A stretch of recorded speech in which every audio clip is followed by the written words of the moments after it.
1860년대 신대륙 미국은 건국 이래 최대의 존립 위기에 직면했습니다. 하나의 깃발 아래 모였던 연방은 노예제라는 도덕적 쟁점과 경제체제라는 현실적 이익 사이에서 두 조각으로 찢어지기 시작했습니다. 1861년부터 1865년까지 이어진 미국의 남북전쟁은 단순한 내전을 넘어 미국이 농업 중심의 평범한 국가로 남을 것인지 아니면 거대 공업 국가로서 세계 패권에 도전할 것인지를 결정짓는 거대한 전환점이었습니다. 90%는 틀렸습니다. 남북전쟁이 오직 흑인 노예를 해방하기 위한 정의로운 인도주의 전쟁인 줄만 알거든요.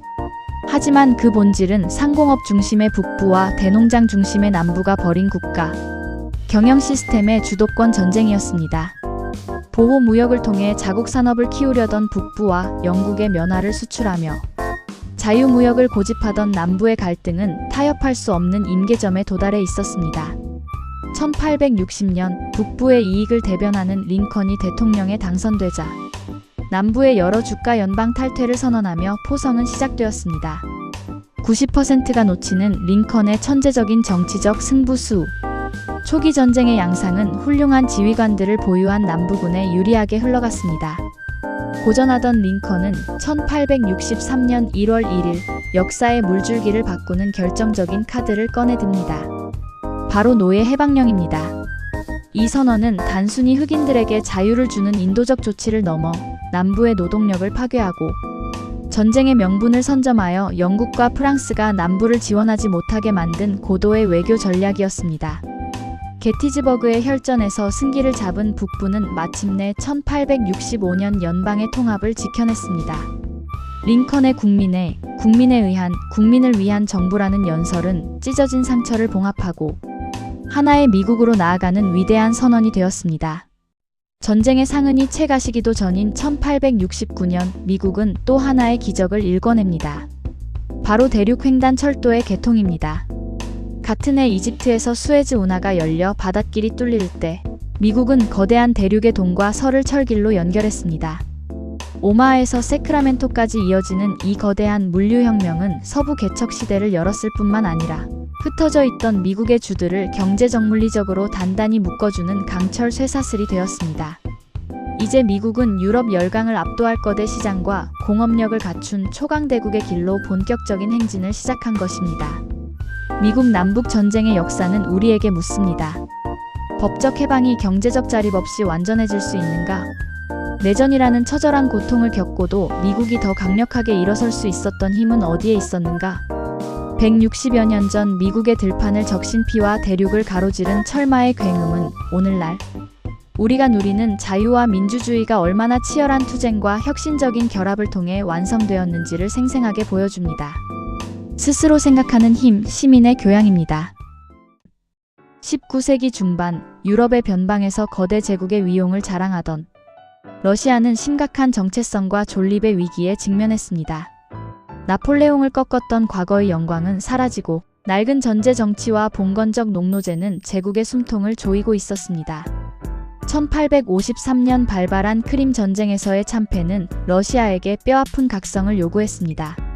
근대화된 서구 열강이 현대적 화력과 산업적 기반 앞에 수백 년간 농노들의 피땀에 의존해온 제국의 민낯이 처참하게 드러났기 때문입니다. 90%는 틀렸습니다. 러시아의 농노 해방이 차르 알렉산드르 2세의 순수한 인도주의적 자비심에서 비롯된 선물인 줄 알거든요. 하지만 그 본질은 밑으로부터의 혁명에 의해 무너지느니 위로부터 스스로 개혁하는 것이 낫다는 절박한 생존 전략이었습니다. 1861년 알렉산드르 2세는 전격적인 농노 해방령을 반포하며 2300만 명의 농노들에게 법적 자유를 부여했습니다. 이것은 미국 링컨의 노예 해방보다도 2년 앞선 대사건이었으며 러시아를 중세의 늪에서 근대의 길로 끌어올리려는 황제의 승부수였습니다. 90%가 놓치는 농노 해방의 잔혹한 기만, 법적으로는 자유를 얻었지만 현실은 해방이 아닌 또 다른 굴레였습니다. 농노들은 땅을 분배받기 위해 국가에 막대한 상환금을 49년간 지불해야 했습니다. 땅도 돈도 없는 상태에서 짊어진 부채는 농노들을 다시 가난이라는 무형의 사슬에 묶어버렸습니다.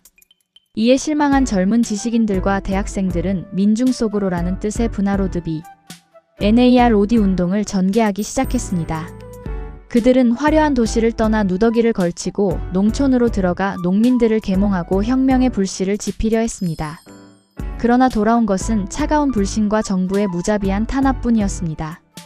개혁은 지체되었고 실망은 분노로 변했습니다. 지식인들 중 일부는 더 과격한 허무주의와 테러리즘에 경도되었고 결국 1881년 개혁의 주역이었던 알렉산드르 2세는 폭탄 테러로 암살당하는 비극적인 최후를 맞이했습니다. 황제의 죽음은 러시아를 다시 전제 정치의 어둠으로 몰아넣었으며 이는 훗날 20세기 전 세계를 뒤흔든 러시아 혁명이라는 거대한 화약고에 불을 붙이는 결정적인 도화선이 되었습니다. 러시아 근대화의 역사는 우리에게 묻습니다. 진정한 해방은 종이 위의 선언만으로 가능한가? 개혁이 민중의 삶을 실질적으로 바꾸지 못할 때 그 끝은 어디로 향하는가? 160여 년 전 러시아 농촌의 흙먼지 속에서 민중 속으로를 외쳤던 청년들의 고뇌는 오늘날 우리 사회의 격차와 소통의 부재를 해결하려는 노력 속에서도 여전히 깊은 울림을 주고 있습니다. 스스로 생각하는 힘, 시민의 교양입니다. 19세기 후반 산업혁명으로 비대해진 유럽 자본주의의 욕망은 자국 영토라는 그릇을 넘어 전 지구를 향한 거대한 침략의 서막을 열었습니다. 강대국들이 압도적인 군사력과 경제력을 앞세워 앞다투어 식민지를 건설하던 이 시기를 우리는 제국주의 시대라 부릅니다. 당시 백인들은 자신들의 침략을 미개한 인종을 문명화시키는 성스러운 책무라 포장하며 키플링의 시 구절처럼 백인의 짐을 자처했습니다. 하지만 그 화려한 수사 뒤에는 원주민들의 주권을 짓밟고 지도 위에 자를 대고 국경선을 그었던 추악한 탐욕의 기록이 가득했습니다. 90%는 틀렸습니다. 제국주의 국가들이 단순히 땅 따먹기 하듯 무작위로 점령한 줄 알거든요. 하지만 각국의 식민지 확장에는 치밀하고도 거대한 지정학적 마스터 플랜이 숨어 있었습니다. 영국의 전략은 3C 정책으로 요약됩니다. 이집트의 카이로와 남아프리카의 케이프타운, 그리고 인도의 콜카타를 연결하는 거대한 삼각 패권을 구축한 것입니다. 특히 아프리카에서는 남북을 관통하는 종단 정책을 펼치며 수에즈 운하의 운영권까지 손에 넣었습니다. 반면 프랑스는 알제리에서 지부티와 마다가스카르를 잇는 횡단 정책으로 동서를 가로질렀습니다. 이 두 거대한 흐름이 1898년 수단의 파쇼다에서 충돌했을 때 전 세계는 제1차 세계대전의 전초전을 보는 듯한 긴장에 휩싸였습니다. 결국 프랑스가 양보하며 파국은 면했지만 이는 열강의 야욕이 언제든 거대한 불꽃으로 변할 수 있음을 보여준 상징적 사건이었습니다. 90%가 놓치는 제국주의 분할의 잔혹한 디테일. 아프리카 지도를 꼼꼼히 뜯어보면 각국의 탐욕이 고스란히 드러납니다. 독일은 비스마르크의 지휘 아래 뒤늦게 뛰어들어 토고와 카메룬 그리고 나미비아와 탄자니아를 장악했습니다. 특히 나미비아의 헤레로족 봉기를 진압하며 저지른 학살은 인류사에서 제국주의의 가장 어두운 그림자 중 하나입니다. 벨기에는 더욱 기괴했습니다. 레오폴드 2세는 중앙아프리카의 콩고를 국가가 아닌 자신의 사유지로 삼아 고무 채집 할당량을 채우지 못한 원주민들의 손목을 자르는 잔혹한 통치를 자행했습니다. 주변 열강조차 이것은 인간이 할 짓이 아니라며 혀를 내두를 정도였습니다. 반면 이탈리아는 리비아와 에리트레아 그리고 소말리아를 지배하며 세력을 키웠으나 1896년 아도와 전투에서 에티오피아의 메넬리크 2세에게 처참하게 패배하며 아프리카 정복의 야욕이 꺾이는 수모를 겪었습니다. 포르투갈은 앙골라와 모잠비크를 일자로 연결하며 전통적인 식민 강국으로서의 입지를 다졌습니다. 아시아 역시 예외는 아니었습니다. 영국이 1886년 미얀마를 병합하고 말레이 연방을 수립할 때 프랑스는 1887년 베트남과 라오스, 그리고 캄보디아를 묶어 인도차이나 연방을 세웠습니다. 미국 또한 1898년 에스파냐와의 전쟁에서 승리하며 필리핀을 차지하고 하와이를 병합해 태평양의 새로운 주인으로 등극했습니다. 이 거대 세력들 틈에서 태국이 유일하게 독립을 유지한 것은 아슬아슬한 완충 지대 전략이 빚어낸 기적이었습니다. 제국주의의 역사는 오늘날 우리에게 묻습니다. 기술과 경제의 우위가 타자의 생명과 주권을 뺏을 권리를 부여하는가? 100여 년 전 유럽의 회의실에서 자를 대고 그 어떤 아프리카의 국경선은 오늘날까지도 끊이지 않는 내전과 민족 갈등의 근본적인 원인이 되었습니다. 화려한 제국의 영광 뒤에 숨겨진 약소국들의 처절한 독립투쟁과 그 지울 수 없는 상흔은 현재의 국제사회 질서가 얼마나 불평등하고 잔혹한 토대 위에 세워졌는지를 아프게 증언하고 있습니다. 스스로 생각하는 힘, 시민의 교양입니다. 수천 년간 동아시아의 중심이자 스스로를 세계의 정점으로 믿었던 천조제국 청나라가 서구 열강의 한포 소리에 비로소 잠에서 깨어났습니다. 19세기 중반 영국과 청나라 사이에서 벌어진 아편 전쟁은 단순히 마약 거래를 둘러싼 분쟁이 아니었습니다. 그것은 근대적인 무력과 자본을 앞세운 서구식 국제 질서와 중화 사상에 기반한 전통적인 조공 질서가 정면으로 충돌한 거대한 문명사적 사건이었습니다. 이 전쟁은 동양에 잠자는 사자였던 중국이 반식민지의 길로 접어드는 비극의 서막이었습니다. 90%는 틀렸습니다. 아편 전쟁이 단순히 임칙서가 아편을 불태운 정의로운 행동 하나 때문에 일어난 줄 알거든요. 하지만 그 본질은 영국의 심각한 무역 적자와 이를 타개하려는 비도덕적인 삼각 무역의 결과물이었습니다. 영국은 차와 비단을 수입하며 유출되는 은을 회수하기 위해 인도산 아편을 청나라에 밀수출했고 이는 청나라의 재정을 파탄내고 백성들의 정신을 좀먹었습니다. 임칙서가 광저우에서 아편을 몰수하여 폐기하자 영국은 기다렸다는 듯 자유무역의 수호라는 명분 아래 최신식 증기선과 대포를 동원해 청나라의 심장부를 겨냥했습니다. 칼과 창으로 무장한 청나라 군대는 연기를 내뿜으며 다가오는 영국의 철갑선 앞에 속수무책으로 무너졌습니다. 90%가 놓치는 굴욕적인 조약의 나비 효과 1842년 체결된 난징 조약은 중국 역사상 최초의 불평등 조약이었습니다.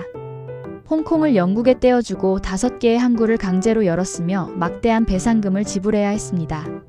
하지만 영국은 만족하지 않았습니다. 더 많은 시장 개방을 원했던 영국은 에로오 사건을 구실로 프랑스와 손잡고 다시 한번 베이징까지 쳐들어갔습니다.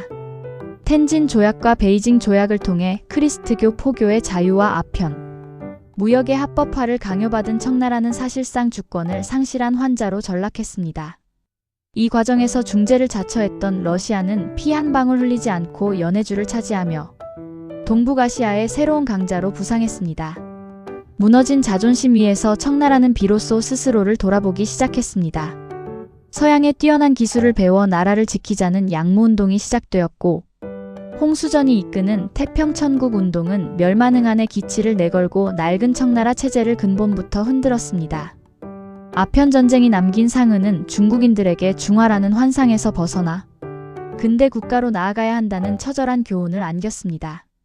그러나 이미 열강의 먹잇감이 된 제국의 운명을 되돌리기엔 개혁의 속도는 너무 느렸고 외세의 탐욕은 너무나 강력했습니다. 아편 전쟁의 역사는 우리에게 묻습니다. 변화하는 세계의 흐름을 읽지 못한 자존심이 어떤 대가를 치르는가? 부도덕한 이익을 위해 전쟁을 불사하는 힘의 논리는 정당화될 수 있는가? 180여 년 전 양쯔강 하구에 울려 퍼진 영국의 한포 소리는 오늘날 급변하는 국제 정세 속에서 우리가 지켜야 할 실력과 통찰이 무엇인지에 대해 여전히 날카롭고도 묵직한 질문을 던지고 있습니다. 스스로 생각하는 힘, 시민의 교양입니다. 아편 전쟁의 참패 이후 천조제국 청나라는 대내외적으로 유례없는 파국에 직면했습니다. 밖으로는 서구 열강이 끝없는 탐욕이 주권을 잠식했고 안으로는 막대한 전쟁 배상금과 지배층의 부패로 인해 농민들의 삶이 지옥으로 변해갔습니다. 이러한 혼란의 한복판에서 중국의 운명을 바꾸려 했던 두 가지 거대한 움직임이 일어났습니다. 하나는 도탄에 빠진 민중들이 외친 혁명의 함성인 태평천국 운동이었고 다른 하나는 낡은 체제를 기술로 보완하려 했던 지배층의 마지막 몸부림인 양무운동이었습니다. 90%는 틀렸습니다. 태평천국 운동이 그저 홍수전이라는 인물이 일으킨 단순한 종교 폭동인 줄 알거든요. 하지만 그 본질은 만주족이 세운 청나라를 무너뜨리고 한족의 나라를 되찾자는 멸만응한의 기치 아래로부터 분출된 거대한 사회혁명이었습니다. 홍수전은 상제회를 조직하여 남녀평등과 토지의 균등 배분을 주장하는 천조전무 제도를 내세웠습니다. 이는 당시 억압받던 농민들에게 지상낙원이라는 강력한 희망을 심어주었습니다. 난징을 점령하고 태평천국이라는 나라를 세운 이들의 기세는 청나라 정규군을 압도하며 제국의 뿌리를 흔들었습니다. 그러나 지도부의 내분과 서구 열강의 지원을 받은 향용, 즉 이홍장과 증국번의 신사층 군대에 의해 이 장엄한 꿈은 14년 만에 피해 비극으로 막을 내렸습니다. 90%가 놓치는 양무운동의 치명적인 한계, 태평천국의 난을 진압하며 서양 무기의 위력을 실감한 이홍장과 증국번 등 한인 관료들은 중체 서용을 원칙으로 하는 양무운동을 전개했습니다. 중국의 전통적인 가치와 제도는 그대로 유지하되 서양의 앞선 과학기술과 무기만을 받아들여 부국 강병을 이루겠다는 전략이었습니다. 공장을 세우고 해군을 창설하며 근대적 산업의 기틀을 닦는 듯 보였던 이 개혁은 겉모습만 바꾼 절름발이 혁신에 불과했습니다. 체제와 정신의 개혁이 뒤따르지 않은 기술 지상주의는 결국 1894년 청일 전쟁에서 일본에 참패하며 그 허구성을 여실히 드러냈습니다. 아시아의 거인이라 믿었던 청나라가 작은 섬나라 일본에게 무너진 순간 양무의 환상은 산산조각이 났습니다. 태평천국과 양무운동의 실패는 중국에게 더 가혹한 시련을 안겼습니다. 제국주의 열강은 기다렸다는 듯 중국을 갈갈이 찢어 발기기 시작했고, 지식인들은 기술을 넘어 제도 자체를 바꿔야 한다는 변법자강 운동의 필요성을 깨달았습니다. 민중의 열망이 담겼던 태평천국의 함성과 지배층의 고뇌가 담겼던 양무의 시도는 비록 실패로 끝났지만 이는 훗날 신해혁명과 현대 중국의 탄생을 예고하는 소중한 걸음이 되었습니다. 중국 근대화의 역사는 우리에게 묻습니다. 정신과 제도의 변화가 없는 기술의 도입이 과연 진정한 혁신이 될 수 있는가? 민중의 절박한 요구를 외면한 국가의 자구책이 어떤 비극을 초래하는가? 160여 년 전 중국 대륙을 휩쓸었던 혁명의 불꽃과 개혁의 목소리는 오늘날 급격한 기술 변화 속에서 우리가 진정으로 바꿔야 할 본질이 무엇인지에 대해 여전히 묵직한 가르침을 전하고 있습니다. 스스로 생각하는 힘, 시민의 교양입니다.